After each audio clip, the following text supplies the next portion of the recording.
Welcome, listeners, to the latest edition of the Talkie Taka podcast. We have Ashwin and an empty mic on the panel today, representing Radhaji. Uh, RK, true to form, as he threatened at the end of last episode, has decided to skip the pod because Manchester City beat Manchester United comprehensively in the end. So I'll start with you, Ashwin. In his place, what is your talkie point, and does it have anything to do with the Manchester derby? Hey Swag, hey Radha, hello listeners. So, of course, like talkie moment, talkie point of the week comes from the Manchester derby. Manchester is blue again. We have been saying this for a while, for the past decade at least. Uh, I think for me, it's the two goals from the local boys, the thunderbolt from Rashford and a very well hit goal from Phil Foden. I think specifically for Phil Foden, he's been really coming of age.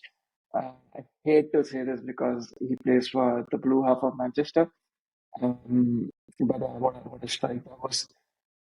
Complete domination, in my opinion, from City, and deservedly the 3 points that they've taken from this game.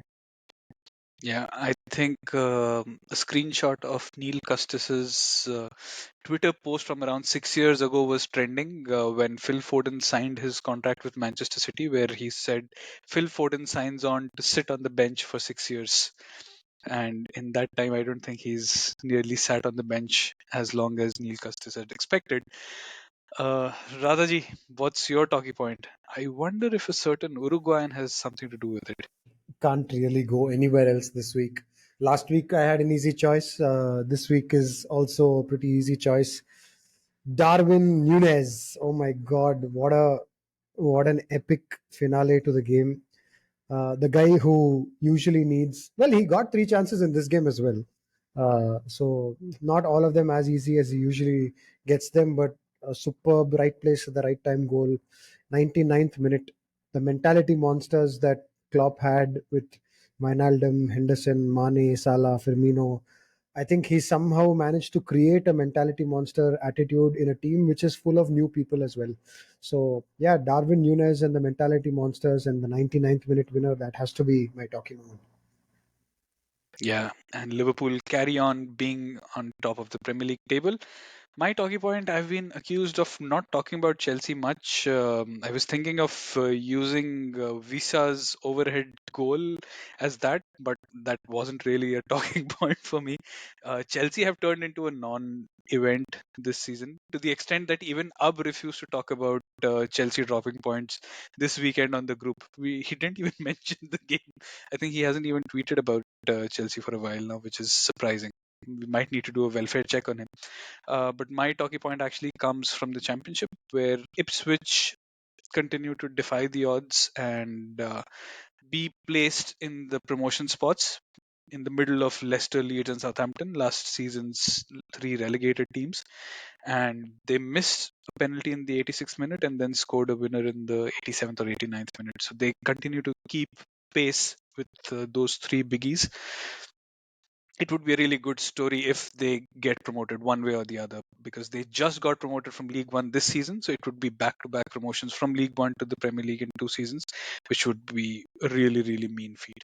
But we'll see if that comes to pass. Having said that, let's get into it. The main centerpiece this weekend was the Manchester Derby. Ashwin, I think when we went into halftime, it was still 1-0. You were leading, but there always seemed to be a sense of inevitability with Man City, and that they would come back. They will dominate the game eventually. They will dominate the scoreline. They did have a better XG even at halftime, I think. So, and that did come to pass eventually. What were your thoughts about the game?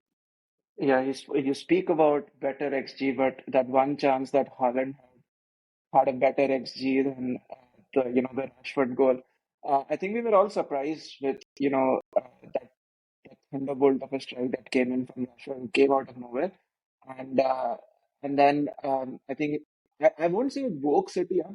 I'm pretty sure that is something that they had not thought of, but it didn't really change the game plan. They knew what they had to do. They wanted to attack from the wings. Jeremy Doku was, trying his best, I would say, to do that. Um, Having said that, I feel that he did really disappoint me in the sense that he's that kind of a winger who has all the flair but no end product, right? So I was really happy with the ball going into him and Dalot keeping him at bay. I think Ten Hag's strategy was spot on. The tactic rather was spot on in this game. He wanted to make the shape very compact, and I know RK mentioned this in the pod last week as well, that we really need to have that compact shape with City, which we did that. In all fairness, we did that. I was really worried when the likes of Evans and all were starting against Haaland, but for the first 15-20 minutes it seemed to work, and then it was City. It was all City. Like from the 20th minute all the way to the end of the match, it was all City. I think, of course, Pep is a smart man. He he was kind of testing United out. He wanted to really feel, how United were playing. And once he realized that United are not going to do anything from an attack standpoint, he did what he does best. He's changed the shape a bit, and like he got Phil Foden involved a lot more. And that goal that came in from Foden was like testimony to that, right? Um, I think I won't go to the extent of saying that Ten Hag got it wrong. I think the plan was to keep it very compact. The plan was to go for a draw. Uh, but against this City side, you can't do that. Like you need to do what Ole used to do back in the days, and you know just be a really good counter-attacking team and be very clinical when it comes to counter-attack. Unfortunately for Ten Hag, there weren't any chances to counter-attack. I don't actually agree with that last part. I think they started off the game with a perfect game plan. They were getting the ball forward quickly.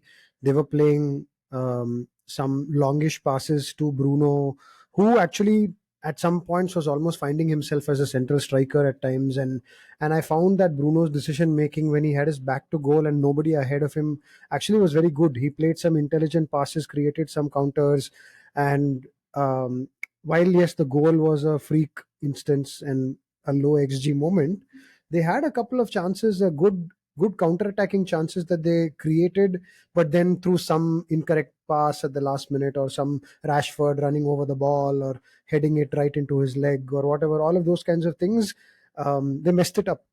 But from the 20th minute onwards, they just stopped countering, and the I mean, it was just the I just couldn't believe my eyes, where they were actually looking like they had found an effective tactic against a team that did look vulnerable in Man City, and they just, like in a second they just stopped.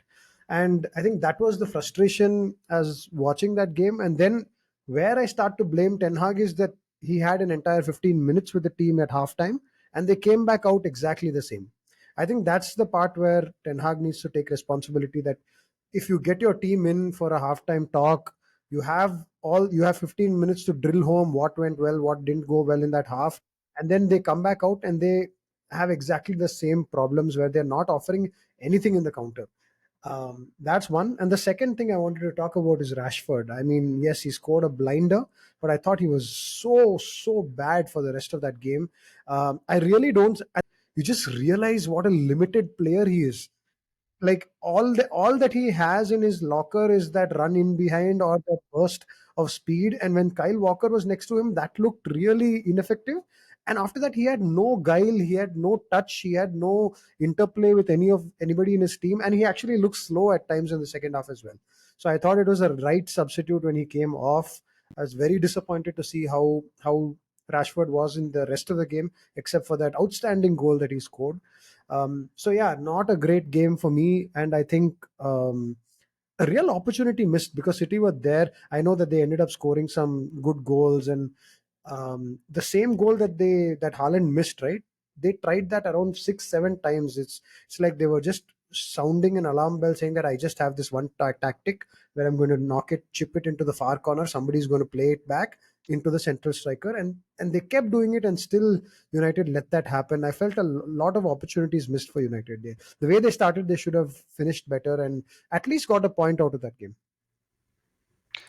The point about Rashford, right? Like Um, I mean, I've gone and mentioned in this part a couple of times that, Rashford is probably being made a target and a scapegoat, but like this game just amplified all the issues that are with Rashford. Like uh, that goal came out of nowhere, like I said, right? Like that gives you a lot of confidence, and then to miss or to not make the best of the limited chances that you get, okay, I can even forgive that.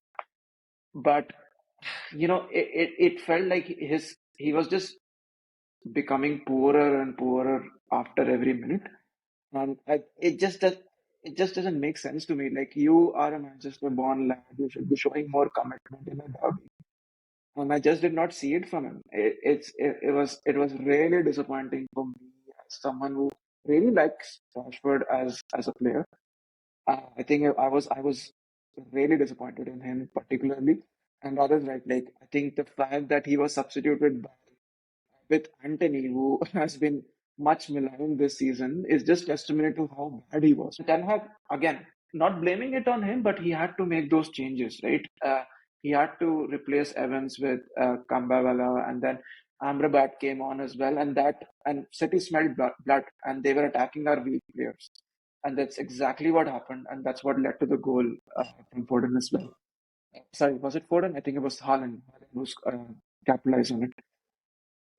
I think we've got a lot of average players who are making the manager look bad, but also we have a manager who's refusing to make the tough calls on certain occasions.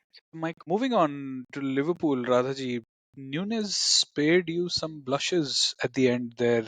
I think going into injury time, you guys were thinking, okay, this is it. This is where we drop the points and Man City go into the lead.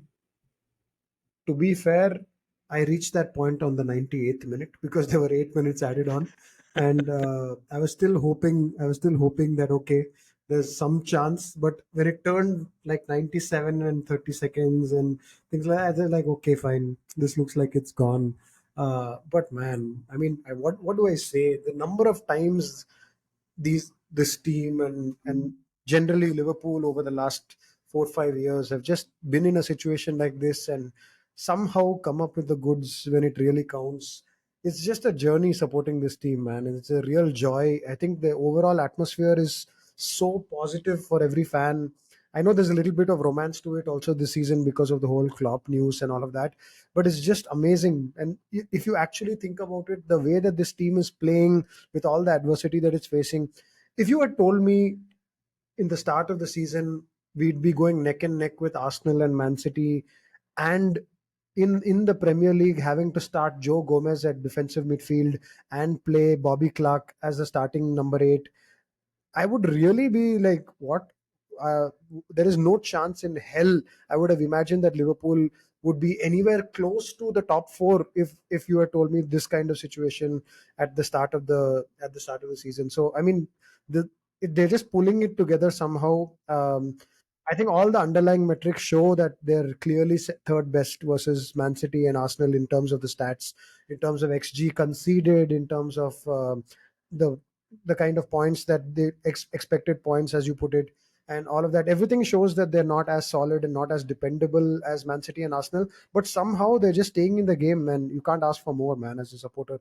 Pushed off a cliff pretty much by fans and pundits alike. He's now got what, 14 goals and 7 assists in the season, man. It's a pretty great season from an output point of view. Not in the Premier League, I mean in all comps, but even in the Premier League, he's got 10 goals already and 6 7 assists. So he's really having a decent enough season, and he's hit the post some 8 9 times. So like if this was a different year, we could be talking about one of the best players in the league. So I mean, good on him. He never lets his misses get to him, although it gets to a lot of us. He doesn't let it get to him, and what a great moment for him. And it's not the first time. He did it against Newcastle. He did it against I believe in the cup against Bournemouth as well, in the FA Cup or the League Cup earlier. He did it now again. I think this is his third or fourth like late winner for Liverpool this season. Yeah, I think another factor that we need to consider is that the luck, I would say. The controversial call that happened with the drop ball. I mean, there have been arguments that even after the drop ball, the ball was turned over to Nottingham Forest, and after that, Liverpool got it back. And it's not a slight on Liverpool. It's just another reminder of the absurd refereeing we've seen this season. If we needed another reminder that not only is there no consistency, like how did no one in the VAR booth or one of his assistants tell him, dude, you're giving the ball to the wrong team? Hi, stop. Did no one bother to do that, or did he But not bother to listen to it's not a anyone? VAR situation. It's not a VAR situation, right? It Yeah, wasn't a but his red assistants card. could have It told him. wasn't a goal. Ha, Isn't no, it no. So a, okay, so I isn't the no, but league? but they I don't don't check. know. So Please, okay, someone explain. okay, let me. So I've read and seen a lot of this crap all through like over the last few days. But think about it, okay? Like the equivalent situation to this is if you give if you give a throw in the wrong way. Now, if it was like two people competing for the ball at the edge of that area, which is closer to our box, and it goes off Joe Gomez and goes out, and they give the throw in to us, it's the same thing, right? Like it wasn't anywhere in any relation related to the goal that was scored 2 minutes later. Like when the play started, it went down the thing, it got cleared, it came back, we got a throw in, then we had a chance, it went on a corner, and then we scored off the corner. So I mean, there was no relation to that decision and the goal. So I know it was an incorrect decision, but if you actually think about it, what was the kind of mistake? It was that it was a clearly it should have been given to the other team. It was given to the other team far away from their goal. It's like a throw in for me. I don't think it had any major impact on the goal being scored, but it was a terrible decision. The later I found out that apparently if the ball is in the box and the referee blows for a head injury, it is actually given to the keeper. So what ended up happening in this situation is the ball flew out of the box, and as it was landing just outside of the box with the Forest player, he blew his whistle. But it was like 1.5 seconds before he blew his whistle, the ball was in the box.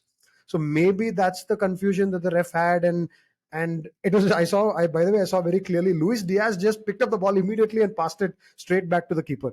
So as soon as the whistle was blown, Luis Diaz dispossessed the Forest player and passed the ball back into the box, as though that's the most obvious thing to happen right now. It has to be a goal kick for us, and I guess the referee also didn't pay much attention, or maybe got confused in the moment. It was a terrible, incorrect decision, and I think refs need to be called out on it. By the way, they have Mark Clattenburg giving interviews post match now.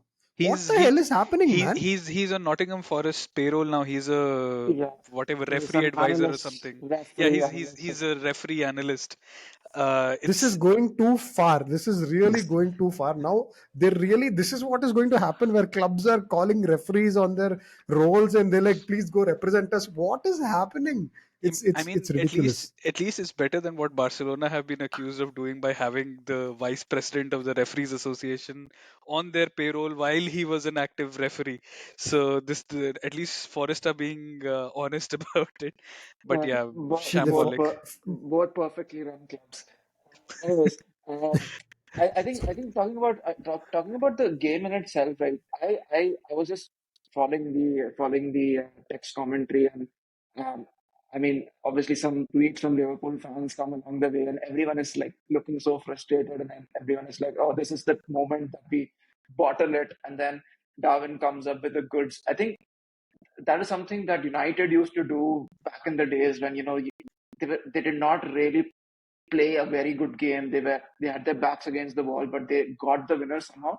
Sometimes you do need to churn out those winners, and I think that is what Liverpool have done. Um, if you look at their starting lineup, like half of the people you don't even realize as a non-Liverpool fan because you don't watch their academy players, you don't watch their under 21s. And it is just amazing how they have been able to pull that. We were talking about leaders on the pitch earlier and how Rashford is not one of them.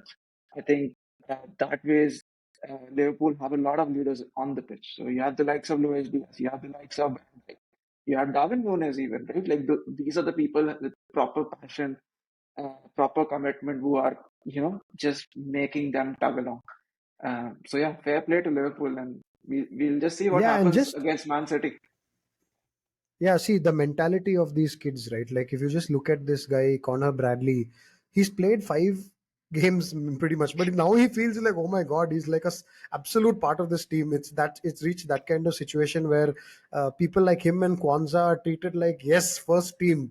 And they're literally, they Kwanzaa made his debut, his football, senior football debut in August. And I mean, we're already in that situation where these guys have stepped up and they've actually shown that they belong here. And the really nice thing is that the way that they've done it, right? It's not that they've come in, played a safe role, just passed sideways, passed back to the more senior players. These are kids who are nutmegging people, doing flip flaps. I think leading up to the goal that we scored against Chelsea in the final, I think it was McConnell or Bobby Clark. One of them did like a flip flap move against Caicedo and ended up going down the line and then won the corner, which actually ended up resulting in the goal. So these are like high confidence kids. They're not just coming in, just making up the numbers. They're actually doing some. They're showing that they want to express themselves and actually, like, play with some kind of flair as well. So that's really nice to see. Against City, listen, I really hope we have our first team back. All this is all good and nice, but I would really like for Szoboszlai, McAllister, and Endo to start that game. I think that's a strong midfield, but Szoboszlai looked off the pace for sure at the weekend. And here's hoping that on Thursday, tomorrow, Salah gets some minutes off the bench and he's ready for City as well. But yeah, I mean, all is nice, but for City, please everybody come back. Yeah. The third team in the title race, quickly, Arsenal demolishing Sheffield United at their home ground. 13 minutes or 15 minutes, 3 goals. Sheffield United fans leaving within the first 20 minutes. I mean, okay, it was a home game, so they could basically just get back home in 30, 45 minutes. So it made it worthwhile for them. They at least got to see some goals. But yeah, Arsenal looking up for the fight, even though they've been playing teams of a lesser caliber recently, and Sheffield United absolutely look doomed to go down.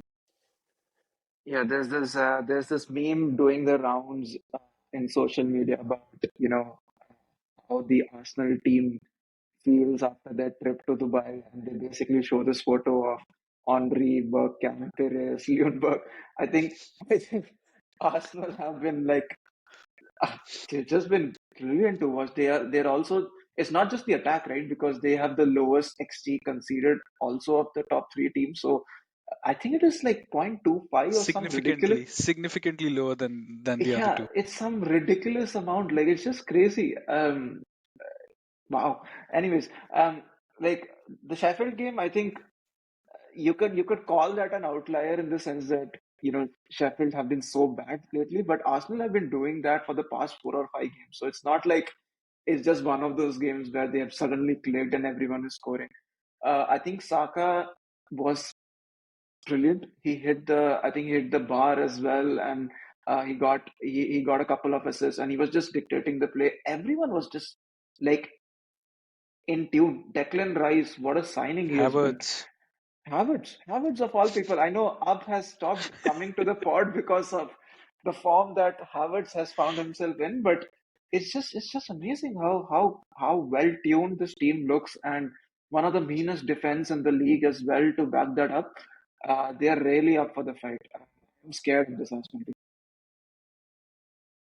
I said it last week, and now I'm being accused of jinxing by all my brethren on our WhatsApp group. I came on a public forum, sent it out there into the world. I'm just sticking by what I said last week. For me, they are ahead. Just because of the way that they look while playing, and Ashwin, the number is 0.35. They've conceded 0.35 XG on average over the last 7 to 8 games. And that number for City is like zero point 0.8, and that number for Liverpool is like 1.3, right? So they're conceding an entire goal of xg less than Liverpool per game. That's how solid they look. Yes, granted, they have played against some small-ish teams as well, but they've also played Newcastle, they've also played Liverpool during this period, right? So it's quite insane. For me, they look the most solid and the ones with the most momentum. That does not mean that I'm going to just write off City. Like, I think I had the percentage numbers that I put on the group were 36% Arsenal, 34% Man City, and 30% Liverpool. I think that's my hierarchy for who has the best chance.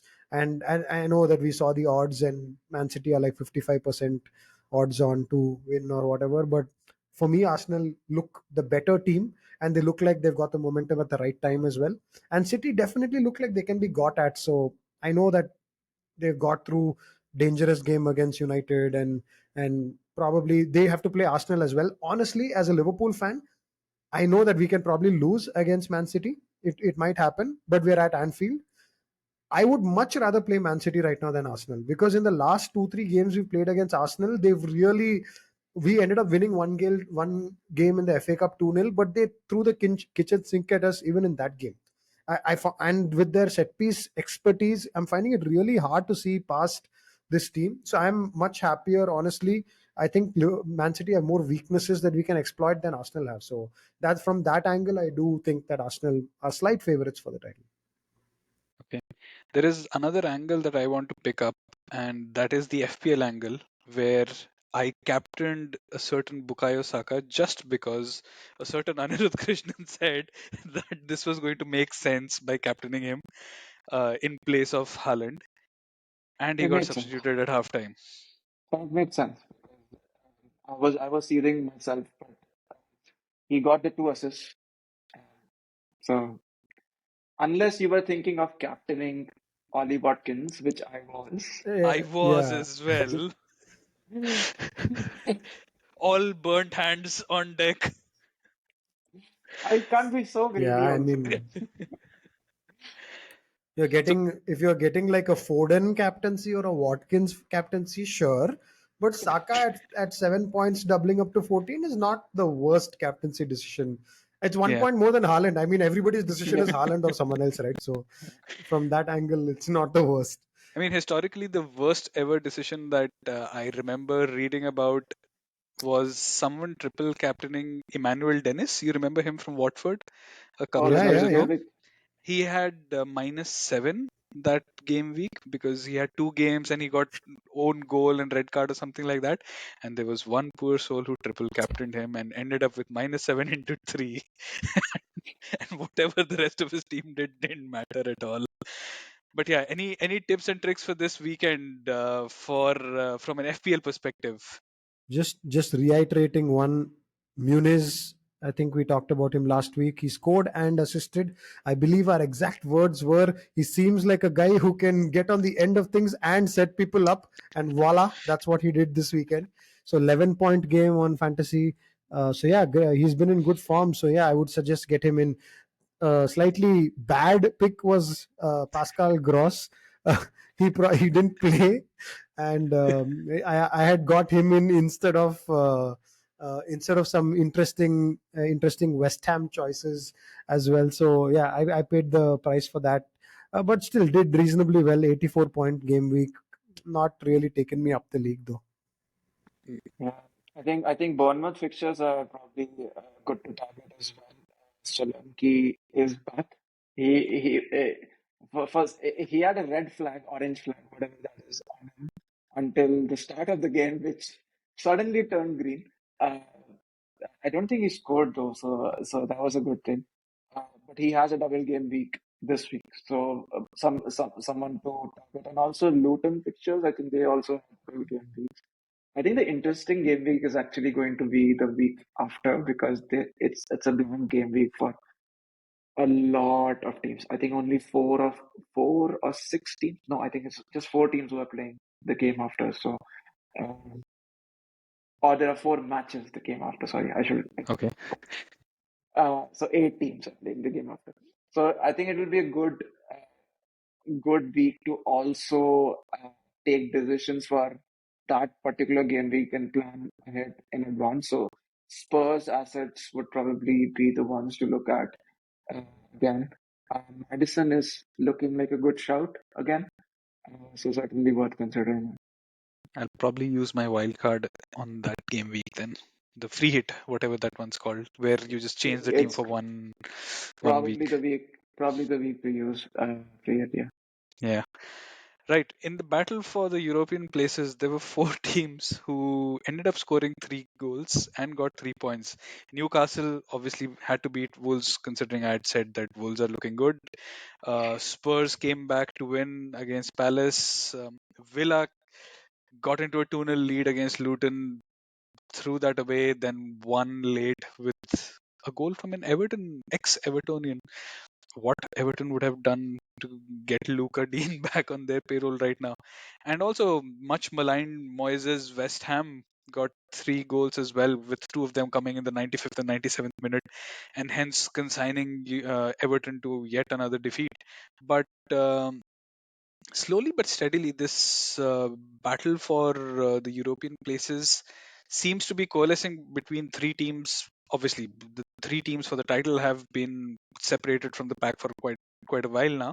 But now it's the Europa and Conference teams bunched up together, everyone winning together and losing together, and basically staying together. I think United had a chance to bridge the gap to Villa and Spurs, but losing this weekend means that they're probably closer to the chasing pack now. Um, and throwing in a bit of European jeopardy, Bayern beating Lazio yesterday means that Germany are now looking good for that 5th spot for next season's Champions League. So we'll see how that turns out. But does anyone have any thoughts on this chasing pack in Europe? I, I think like the Champions League places, maybe just there is the fourth spot that is still left to be decided, right? So it is probably between Villa and Spurs. I would say Villa probably shading Spurs at this point in time, but you never know. Like Villa have shown previously that they can implode. So you never know. United, no chance. No way are they getting into Champions League, especially with the way they've been playing. So the inconsistency that they've been showing. Probably sixth is the place that I would say is what they should be aiming for, what they should realistically be aiming for. Um, right now. Conference League, who cares? Doesn't matter. Could be anyone. Could be Brighton. Could be West Ham. Could be I don't know. I don't care. I don't even know why that competition exists. Just so I've got Spurs. I'm for me, I just feel like Spurs have s- I think a little bit more about them. I think Son is in really good form. I think a really bad miss is Richarlison. He was looking in great form as well. So that's one to push them back a bit. But hey, it's Villa versus Spurs this weekend, guys. So that could define everything. I mean, I'm really excited for that game. But yeah, for something tells me with Son Heung-min and his form and Madison coming back, they might have a bit more. But let's see. I mean, you never know. Watkins is doing the similar kind of thing for Villa as well. He's really delivering and carrying them across the last few weeks. So yeah, it's a really interesting matchup. But yeah, it's between these two. I agree with Ashwin, and for me, I think I'm just slightly shading Spurs. Yeah, I would go for Spurs as well. They seem to have a habit of picking up late wins and rescuing games late on. Somehow not being very Spursy, as Up would probably hate to admit. Uh, but yeah, as you said, I mean, that was obviously going to be my next point, that it's Villa versus Spurs this weekend. I would say that if Spurs win this, I would probably even put them in pole position now itself, because it's already 2 weeks that Richarlison has been out, and he's supposed to be out for 2 more. Um, and Watkins needs help, because right now it seems like he's the one force that's pulling Villa through. They had a slump where when they separated from the other top 3 Mm. teams and got sucked in this mire for the 4th spot. But Spurs, yeah, they seem to be getting stronger as the season goes by, and they also have people returning from injury, so that's helping them. But and these two teams might really play a huge role in who wins the league. Aston Villa play all three teams above them. I think Spurs, yeah. Spurs play all three teams as well. I think the North Yeah. London derby is still pending. They play Man City and Liverpool as well. So these two teams have really tough fixtures. That's one, but they can also really shape the title race. So yeah, some really interesting times ahead for that fourth spot. So I know while I just said that it's between these two, considering the fixtures that these guys have, whoever's in sixth might have a good chance. I wonder who that is. Mm. Speaking of the other United, I think at the start of the season we had all mentioned that Newcastle United would be one of the favorites for the top four. Uh, they Before he mentions it again, Radha had said that Howe would get sacked. So before he mentions it again himself. we have had moments where how anyhow could have gotten sacked. We have had moments where anyhow was like the best manager ever because he did beat PSG right at the end of the day. Um, but yeah, Newcastle, like I'm very surprised with the position that they are in. I know they have like loads of injuries midway through the season. They went out of the European Cup, like totally out of the European Cup, right? So, and then eighth is probably not fitting for a team of their size, of the amount of investment that they have made. Um, it's just very, I won't say disappointing, but it's just very weird not to see them at least competing for the European spots, like at least for the Europa League spots, right? I wonder if they'll have a late, uh, you know, surge at this as well, and maybe the sixth place team that Andres is talking about, maybe it could be the other United by the end of. Sheffield, you mean? Yes. So just speaking about the disappointment and eighth not being good enough. Any thoughts from the Chelsea fan? Yeah, Where are they right now? as I was mentioning to Ashwin before we started recording, Chelsea is a non-event this season. I mean, we've turned into, I mean, You have turned No, beyond into a a I was blue just footnote, listening. billion No, pound I was bottle just job. blue I was billion just pound listening bottle to the jobs. words Ashwin was using, and Ashwin was saying with their investment and all of that, eighth is a disappointing place to be. So then I was just Yeah, thinking, okay. I think it's slightly less disappointing than 11th, but yeah. Fair. yeah. It's the game in hand, boys. It's the game in hand that we have, which is Right. probably Spurs. Actually, actually, if you win that game, you will be just 1 point off Newcastle. So yeah, not that bad. Doesn't matter. Doesn't matter. I think if we don't stop losing or dropping points to teams like Brentford and Wolves and the other teams around us, it's not going to matter. Yeah, but It's a just I disappointing think season. Yeah. a shout out on our skills swag. I think we really went deep into how Wolves are much better than Newcastle and got thumped over the weekend. But yeah, I mean, I think Wolves and West Ham are the only guys who are pretty happy with where they are. Again, we keep I don't know, West Ham are real sleepers, dude. They just randomly pop up out of nowhere. I can't believe that they're seventh again. I thought They're they were still having a in the bad Europa season. League. They were They're still in the seriously. Europa League. It's Imagine if Moyes ends up winning the Europa League the season after he wins the Conference League and ending up in the Champions League next season. And that's but that's just West Ham insane. fans will still want him out Yeah. because they have bigger aspirations. I don't know what they want. I mean, They I called this out a couple of weeks ago. I don't know what they want. Their Carlo team is doing Ancelotti. better. Yeah, of course. He's apparently he's been asked by the public prosecutors for a 5-year jail sentence for some potential involvement in some tax fraud scheme. I don't think anything will come to pass, but yeah. All right, coming to the main event, Liverpool versus Manchester City. We've hinted at it a couple of times. So, title showdown. This is WrestleMania Night 1 coming up. WrestleMania Night 2, Arsenal versus Manchester City to come up later on. This is like the Bloodline versus Cody Rhodes tag team match. Whoever wins, I know Ratha is a bit out of WWE right now, so he's not getting the references. But yeah, what's happening? What's going to happen? Cody Okay, Rhodes. so I don't I don't think, yeah, you just threw me with the whole Cody Rhodes. I know that The Rock is back and is doing some shit and all of that, but anyway, um, I don't think it is catastrophic to not win from a Liverpool point of view. I think a draw would still be okay, considering that City and Arsenal have to play each other, and a draw would still keep us level on points with Arsenal at worst. So in that sense, I think it might happen, but I really want us to just go for it. It's at Anfield. I know that the crowd is going to be at one of the best atmospheres of the season for sure. I think when City came up for that Champions League game in 2018, there were flares and thumping of the City bus and breaking, like it was a little rowdy, but doesn't have to go that bad. But I think it's going to be one of those atmospheres at Anfield.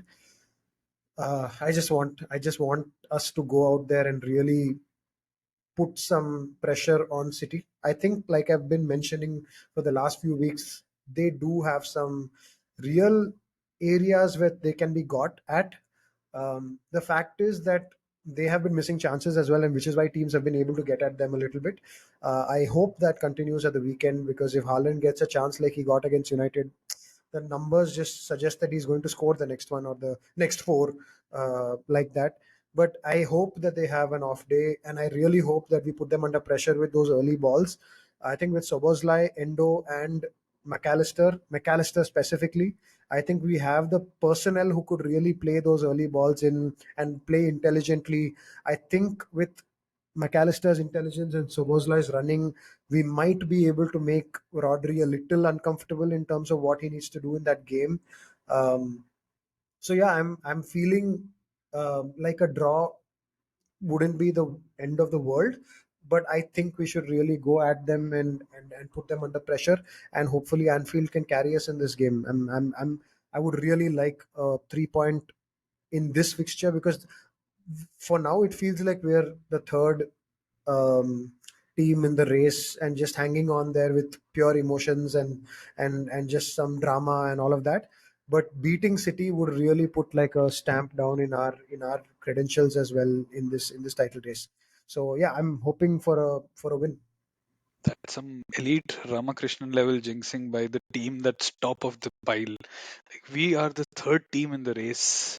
Even on form guide, I don't think that's true. I've I've already explained, right? So City are City. So come on. And then Arsenal, man, Arsenal are looking really, really good. So that's all the underlying stats say that Liverpool are the third best out of these teams ever since we got back started in 2024. So somehow they're getting over the line, and long may it continue. But they don't look like the best team out of the three for sure. Yeah, they're definitely punching above the weight, but that's besides the point. I think you mentioned about the home atmosphere, right? I think that is something that would almost act like a 12th man if you were to get a result. And by a result, I mean like even a draw would be a good result at this stage for Liverpool.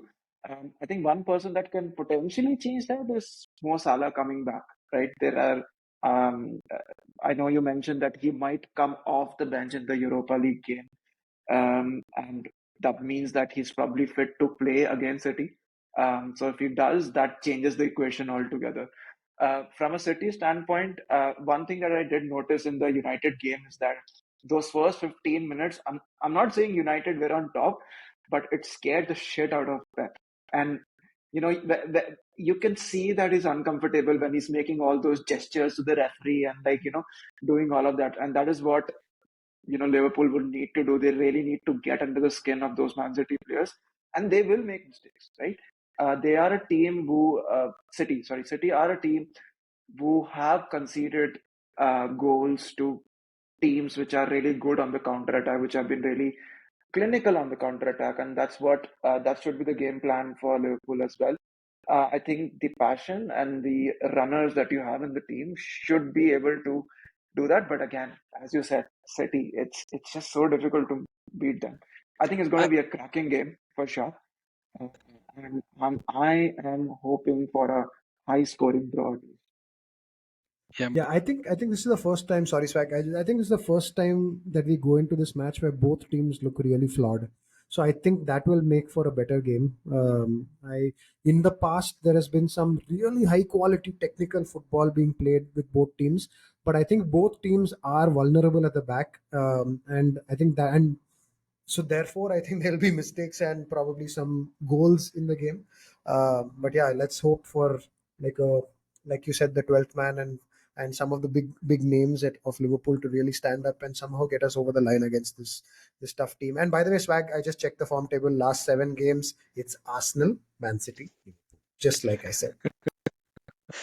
yeah, I've already thrown in a WWE reference, so I think I'll just close by using a cinematic reference. And just like Iron Man made Thanos bleed in Infinity War, it might just fall to a flare driven Nunez to make Pep Thanos bleed, who is looking mortal for a change, and really, really drive home the advantage that Liverpool have in the points table, and maybe even extend it. We'll find out when we meet next week.